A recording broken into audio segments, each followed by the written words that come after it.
மக்கள் முதல்வரின் மனிதநேய விழா 2025 பலனை எதிர்பாரா பண்பாளர், நிலையில் தடம் மாறா நெறியாளர் என்ற அழகான தலைப்பில் நடைபெறும் இந்த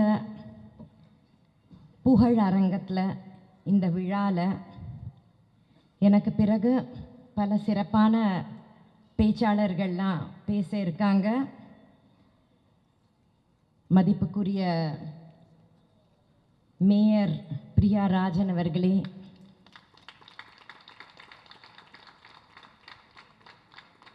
இந்த நிகழ்ச்சிக்கு முன்னிலையாக நின்று கொண்டு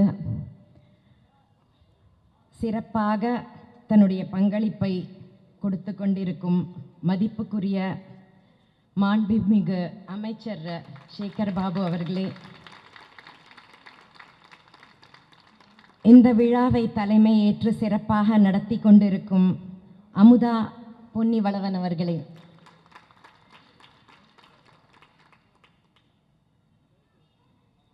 இதற்கு முன் பேசிய ஒரு இடி முழக்கமாக சரளமாக அற்புதமாக பேசிய சகோதரர் அவர்களே, மேடையில் இருந்த இப்பொழுது கீழே போயிருக்கிறார் அவர், நாடாளுமன்ற உறுப்பினர் மதிப்புக்குரிய திரு கலாநிதி ஐயா அவர்களே, சிறந்த பேச்சு திறமையால் மக்களை கட்டி போட்டு வைக்கும் தலை சிறந்த பேச்சாளர் திருமதி பர்வீன் சுல்தானா அவர்களே, திமுகவின் மகளிர் அணி இணை செயலாளர் திருமதி குமரி விஜயகுமார் அவர்களே, திமுகவின் தகவல் தொழில்நுட்ப அணி துணை தலைவர் the very talented Divya Sathyaraj அவர்களே, மேலும் இங்கு கூடியிருக்கும் பெரியோர்களே, தாய்மார்களே, மேடையில் அமர்ந்திருக்கும் நல்ல உள்ளங்களே, இந்த விழாவை காண வந்திருக்கும் தொண்டர் பெருமக்களே,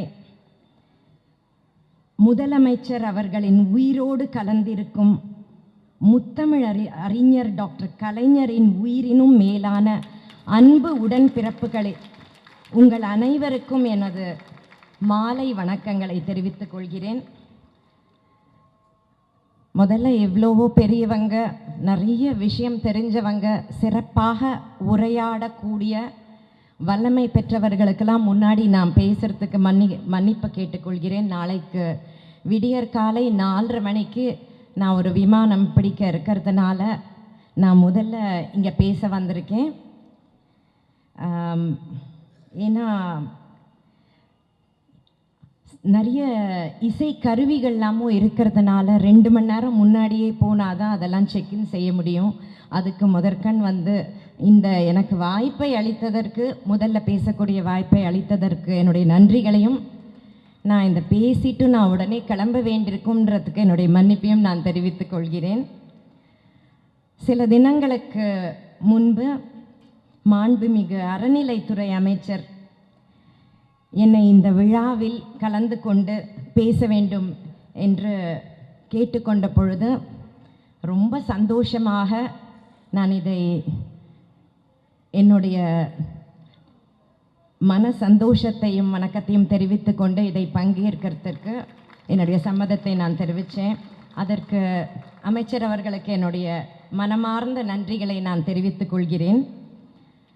பகுத்துண்டு பல்லுயிர் ஓம்புதல் நூலோர் தொகுத்தவற்றுள் எல்லாம் தலை என்ற பொய்யாமொழி புலவர் ஐயன் வள்ளுவனின் திருக்குறளுக்கு இருப்போர் இல்லாதார் என்று இல்லாமல் கிடைத்ததை பகிர்ந்து கொண்டு எல்லா உயிர்களும் வாழ வேண்டும் என்ற சமநிலை கொள்கைக்கு ஈடானது வேறு எதுவுமே இல்லை என்று பொருள் விளக்கம் தந்துள்ள மதிப்புக்குரிய முத்தமிழ் அறிஞர் டாக்டர் கலைஞர் அவர்கள் கற்றுக் கொடுத்த அறநெறிகளின் வழியில் பல்வேறு மாநிலங்களுக்கு முன்னுதாரணமாக தலை சிறந்த திட்டங்களை மக்களுக்கு வழங்கி திராவிட புரட்சி மேற்கொண்டிருக்கும் நமது முதல்வருக்கும், அவரை தொடர்ந்து மக்கள் நலனை பற்றி சிந்தித்து எந்நேரமும் செயல்பட்டு கொண்டிருக்கும் துணை முதல்வர் மதிப்புக்குரிய உதயநிதி ஸ்டாலின் அவர்களுக்கும் எனது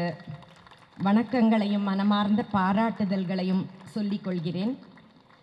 1989ஆம் ஆண்டில் பெண்களுக்கு சொத்துரிமை சட்டத்தை இயற்றி தொழில் முனைவோருக்கு உதவியும் மற்றும் மாற்றுத்திறனாளிகளுக்கு அதிகாரமும் அளிக்கும் வகையில் திட்டங்களை அறிமுகப்படுத்தி பெண்களுக்கு உள்ளாட்சித் துறையில் 33% இடஒதுக்கீட்டை அமல்படுத்தி பெண்கள் நடத்தும் நியாய விலை கடைகளை திறந்து பெண்களின் வாழ்வாதாரத்தை மேம்படுத்தினது டாக்டர் கலைஞர் அவர்கள்.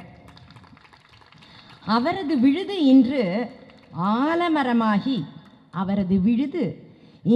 ஆலமரமாகி கலைஞர் மகளிர் உரிமை தொகை என்ற திட்டத்தின் பெயரில் பெண்களுக்கு மாதம் 1000 ரூபாய் என்ற விகிதத்தில் சிறு வியாபாரிகள், மீனவ பெண்கள், கட்டிட தொழிலாளர்கள், வீட்டு வேலை செய்பவர்கள் போன்ற 1 கோடிக்கும் மேற்பட்ட பெண்களுக்கு குடும்பத்தில் ஒரு பொருளாதார வலிமை மிக்க இடம் கிடைக்கும் விதமாக ஒரு மகத்தான திட்டத்தை அறிமுகம் செய்துள்ளார். மக்களின் அன்பை முழுமையாக பெற்ற முதல்வர் ஸ்டாலின் அவர்கள் மக்களின் அன்றாட வாழ்வில் எங்கள் வீட்டில் ஒருவராக இருந்த முதலமைச்சர் ஸ்டாலின் அவர்கள் இந்த மகத்தான கலைஞர் மகளிர் உரிமை தொகை திட்டத்தின் மூலம் ஏழை எளிய பெண்களுக்கு கிடைத்த பாரி வள்ளலாகிவிட்டார். 20 ஆண்டு காலமாக ஓடாமல் தேரடியில் நின்ற உலக புகழ் பெற்ற திருவாரூர் தேரை புனரமைத்து ஆரூரா தியாகேசா என பக்தர்கள் முழங்க வேண்டும் என்று மீண்டும் கம்பீரமாக ஓட வைத்தார் மாண்புமிகு டாக்டர் கலைஞர் அவர்கள். அந்த தேர் இன்றும் அதே கம்பீரத்துடன் வலம் வருகிறது. அந்த தீர்க்கதரிசியின் வழியில் வந்த முதலமைச்சர் மதிப்புக்குரிய ஸ்டாலின் அவர்களின் வழிகாட்டுதலின் பெயரில் இன்று நூற்றுக்கணக்கான கோயில்களுக்கு கும்பாபிஷேகம் நடத்தி வருகிறார் மதிப்புக்குரிய மாண்புமிகு அறநிலைத்துறை அமைச்சர் சேகர் பாபு அவர்கள். இந்த இடத்துல நான் சொல்லிக்க விரும்புகிறேன், எனக்கு ஒரு அருமையான பொன்னான வாய்ப்பு கிடைத்தது. பழனியில் முருகன் மாநாட்டில் என்னுடைய இசை கச்சேரியை நிகழ்த்துறதுக்கு. பழனி அந்த விழா கோலம் பூண்டிருந்த அந்த காட்சியை காண கண் கோடி வேண்டுங்க. தமிழ் பேசும் நல்ல உள்ளங்கள், தமிழ் கடவுளான முருக பக்தர்கள், இவர்களுக்கெல்லாம் பேரானந்தம் தர மாதிரி அந்த முருகன் மாநாட்டில் கலந்துண்டது அப்படின்றது அவ்வளோ பெரிய ஒரு ஆசீர்வாதமாக நான் நினச்சிக்கிறேன். இந்த நேரத்தில் ஐயா அவர்களுக்கு கலைஞர்கள் சார்பில், தமிழ் அறிஞர்கள் சார்பில், பக்த கோடிகள் சார்பில் மனமார்ந்த பாராட்டுதல்களை நான் தெரிவிச்சுக்கிறேன். அதே மாதிரி முதலமைச்சர் கொண்டு வந்துள்ள திட்டங்கள் நமது வாழ்வில் வளத்தை கொடுத்தது, மகிழ்ச்சியை கொடுத்தது. மகளிர் விடியல் பயணத் திட்டம் பெண்களின் வாழ்வின் வளர்ச்சியையும் கொடுத்துள்ளது. முதலமைச்சரின் உங்களில் ஒருவன் தன் வரலாற்று நூலை நான் முழுமையாக படிக்கும் ஒரு வாய்ப்பு எனக்கு கிடைத்தது. அதிலிருந்து ஒரு சுவாரஸ்யமான கதையை உங்களோடு பகிர்ந்து கொள்ள விரும்புகிறேன். 12-13 வயதில் பள்ளிக்கூடத்திற்கு சைக்கிளில் டபுள்ஸ் செல்கிறார். அந்த காலத்தில் டபுள்ஸ் செல்ல போக்குவரத்து விதிகளில் அனுமதி கிடையாது. அதனால் காவலர்கள் அவரை பிடித்து விடுகிறார்கள். உன் பெயர் என்ன என்று கேட்கிறார்கள். ஸ்டாலின் என்கிறார். தந்தையாரின் பெயர் என்று காவலர்கள் கேட்க கருணாநிதி என்று கூறுகிறார். அவர் எங்கே வேலை செய்கிறார் என்று காவலர்கள் கேட்க கோட்டையில் சார் என்கிறார். கோட்டையில் என்றால் என்ன வேலை பார்க்கிறார் அப்பா என்று காவலர்கள் வினவ கடைசியாக பொதுப்பணித்துறை அமைச்சர் என்று சொல்கிறார்.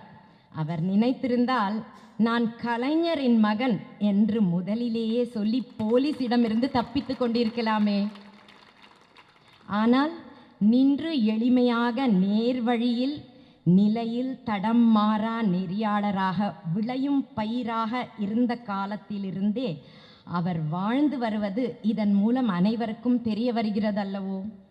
அதே போல 1989ஆம் ஆண்டே அவர் நினைத்திருந்தால் தந்தையை ஓய்வெடுக்க சொல்லிவிட்டு அன்றே முதலமைச்சராகி இருக்கலாமே.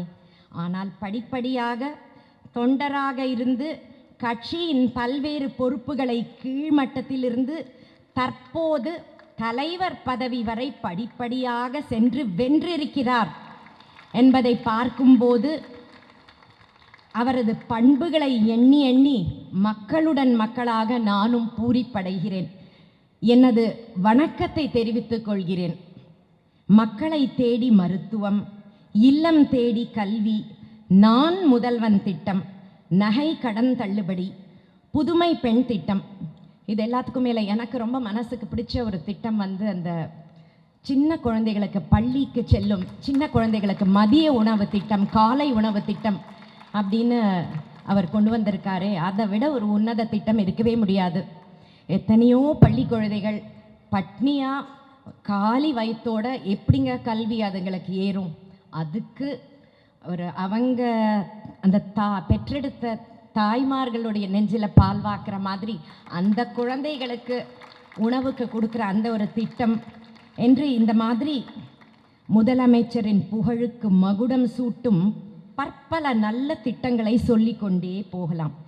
பணம், புகழ், பதவி என அனைத்தும் இருந்து கூட ஒருவரால் இத்தனை உழைப்பை செலுத்தி மக்களோடு ஒன்றாக பயணித்து கோடிக்கணக்கான ரூபாய் செலவில் எண்ணற்ற நல்ல பல திட்டங்களை அவர் தீட்ட முடியும் என்றால், பலனை எதிர்பாராமல் மக்கள் நலனை மட்டும் பார்ப்பவரால் மட்டும்தான் அவ்வாறு முடியும் என்று சொல்லி, முதலமைச்சர் நல்ல உடல் நலத்தோடு தனது குடும்பத்தினரிடம் உயிரினும் மேலான உடன்பிறப்புகளுடனும் இன்னும் பல பல பல்லாண்டு பல நூற்றாண்டு காலம் இன்புற வாழ எல்லாம் வல்ல இறைவனை பிரார்த்தித்து கொண்டு இந்த அருமையான வாய்ப்பை எனக்கு